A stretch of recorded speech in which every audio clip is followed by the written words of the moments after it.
AAPEX 2023 upstairs, Delphi booth. And my good friend Dave Hobbs. How you doing, man? Hey, I'm doing good.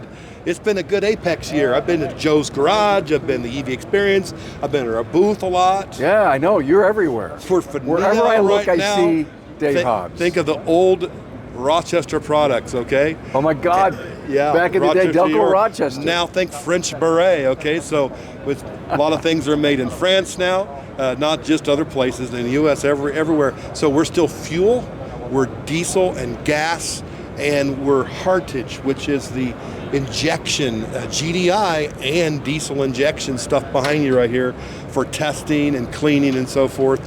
But we're talking about this engine today because it's actually a Chevy Volt V-Victor PHEV, plug-in hybrid electric vehicle engine.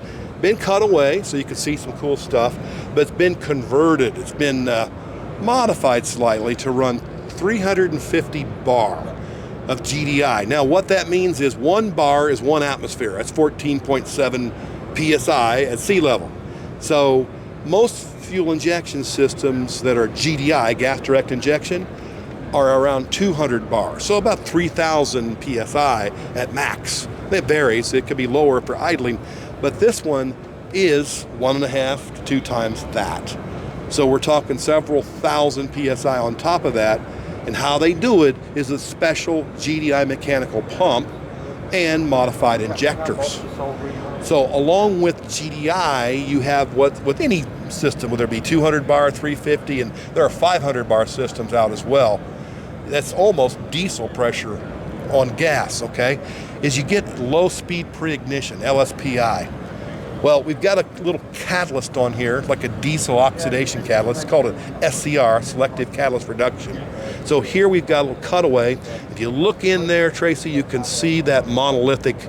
I'll put a little flashlight in here for you.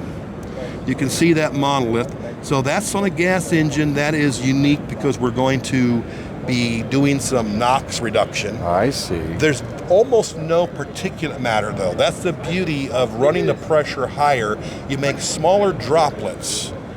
And with smaller droplets, you have more efficient combustion, lower emissions, higher power, and less of the particulate matter. Because anytime you make a sound, low speed pre-ignition, call it NOx, K-N-O-C-K-S, you make NOx, oxide of nitrogen. That's what this will take care of, what little NOx we make, but the particulate matter is pretty nil when we run the pressure up. So that's our thing, but I want to talk about some service issues. Technicians are notorious, and I'm one of them. I learn from my own mistakes, and I warn others. Over here on this pump, got a cutaway, we can see what's going on here. So you can see there's some lobes, 4 of them on this one. When the lobes are where they are now, that roller bearing is fine if you unbolt this pump. Of course, first you would depressurize, run the engine basically without fuel, or there's other ways to depressurize, but depressurize, you just crack a line loose, you may get a spritz, a spray. That pressure can blow a hole through your hand like a pressure washer with a cutting tip. So to prevent injury, eye injuries, or even having your hand sliced by high pressure fuel, it's bad news. Then you get blood poisoning from the gasoline. You want to bleed off the pressure first. Make sure your scanner says no pressure on it. On the high pressure side is a sensor. And then you can take the lines loose, and then you can take your low pressure line from the gas tank, from the low pressure pump in the tank, take that off. That's a simple disconnect. And then you can unbolt this.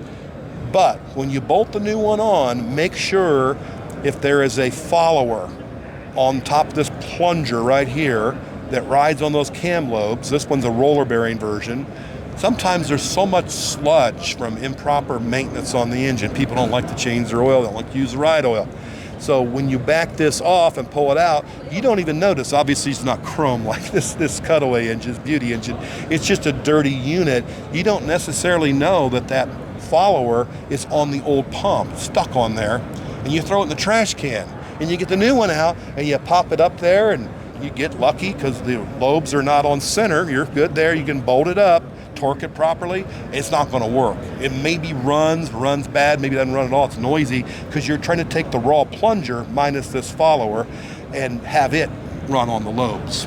The second thing that can go on besides that is, what if the lobe, I'll get that light on there again, what if the lobe, this high point right here, is on center? That means when you go to bolt the new one up, you're trying to compress the piston, the plunger. Yes. I've had guys call me. I'm on the way from the airport after a training conference, and they call me up and say, Dave, I hate to bother you. I know it's a Sunday, but yesterday I had a disaster at the shop. You know, I put on a new GDI pump, and now it's making all kinds of noise. It doesn't want to run, and it looks like there's gasoline shooting out the front of the engine. I actually had that call. And what it was is the lobe was on center. I think he must have used an impact or a pretty big ratchet. Oh, boy. And he like walked the thing up. It compressed the plunger, but at a bad angle, broke the plunger, ruptured the diaphragm. Now we got a leakage of fuel going this way. And he broke the camshaft. The camshafts are often hollow. So where's the high pressure fuel from the gas pump and the gas tank? Not that high pressure, 40, 50 PSI. Where's it gonna go? It's gonna go through this ruptured diaphragm, into the broken camshaft, and out the front of the camshaft. So everything he told me was true. I couldn't believe it. It all could have been avoided by RTFI. We'll give the G-rated version. It's read the fine or frustrating, however your perspective is, information. So we're here at Delphi of Brandon Fania, and we're here to help with information. I hope this has helped you today. The rule of training, and to know this guy. Thanks, Dave Hobbs. Yeah, you're welcome.